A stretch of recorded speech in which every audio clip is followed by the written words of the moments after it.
Hello दोस्तों, अद्भुत कहानी सागर में आपका स्वागत है। आज की हमारी कहानी है दुख। तुम्हारी इतनी हिम्मत कि तुम मेरी माँ से काम के लिए ना करो।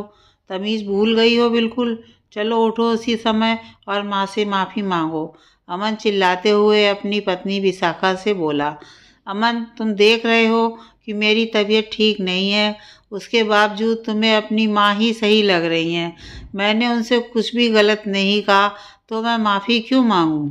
हर बार मैं अपनी गलती ना होते हुए भी माफ़ी मांग लेती थी, लेकिन आज नहीं मांगूंगी, क्योंकि गलती माँ जी की है। वो ज़बरदस्ती मुझसे काम करवाने के पीछे पड़ी हैं, जबकि मुझसे उठा तक नहीं जा रहा है। विशाखा कहते हुए रोने लगी। तुम्हारा तो रोज का रोना है बीमारी का। घर के काम कौन करेगा? माँ तो नहीं करेंगी। अमन, ये देखो बुखार की जांच की रिपोर्ट। मुझे डेंगू हुआ है। डॉक्टर ने मुझे पूरा आराम करने के लिए कहा है। अरे, ये सब तो इसके चोंचले हैं आराम फरमाने के। मैं भी सब समझती हूँ। मुझसे किसी काम की उम्मीद भी मत करना इस बुढ़ापे में। ये घर गृहस्थी के काम और तुम्हारे बच्चे नहीं संभाले जाएंगे मुझसे। अपने मायके से किसी को बुला लो अपनी सेवा करने के लिए। माँ बिल्कुल सही कह रही है, उनसे तो घर के काम नहीं होंगे। तुम बीमार बनी रहोगी तो ये घर और बच्चे कौन संभालेगा?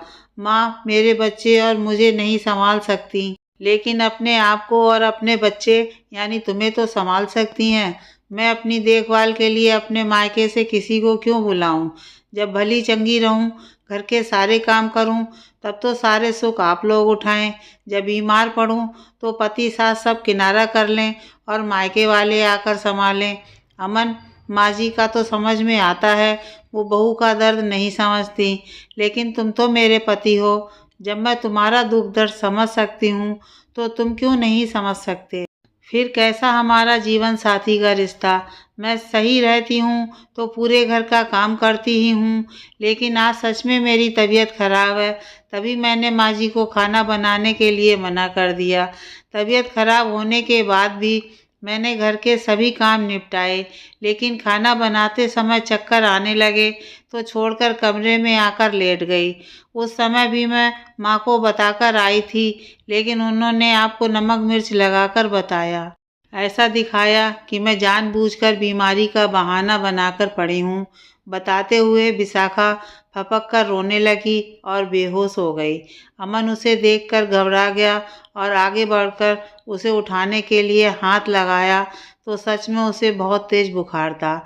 उसे उसी अवस्था में उल्टी हुई। अमन उसे लेकर अस्पताल भागा, जहाँ जांच में उसकी प्लेटलेट्स बहुत कम निकली। विशाखा को जल्दी से प्लेटलेट्स चढ़ाई जाने लगी।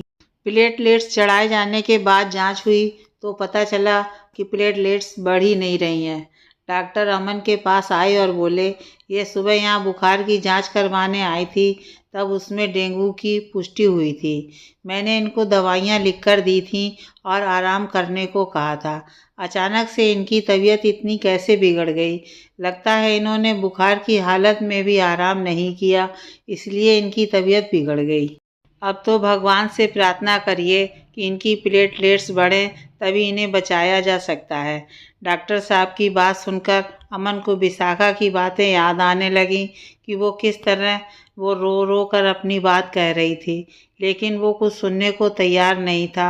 आज उसकी वजह से उसकी पत्नी का ये हाल हुआ है।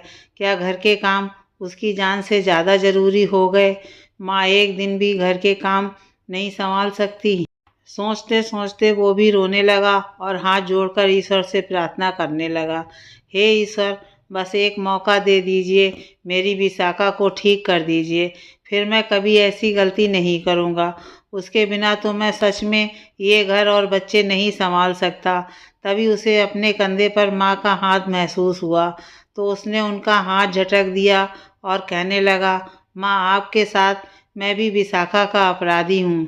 अगर उसे कुछ हुआ तो मैं अपने आप को और आपको कभी माफ़ नहीं करूँगा, कहकर मुंह घुमा लिया।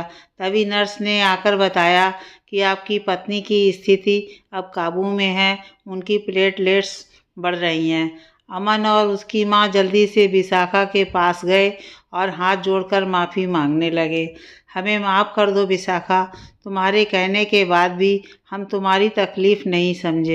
आप लोग माफ़ी मत मांगिए, बस हम लोग आज आपस में एक वादा करते हैं कि हम सभी एक दूसरे की तकलीफ़ ज़रूर समझेंगे। हाँ, आज हमें भी अपनी गलती और तुम्हारी कीमत समझ में आ गई।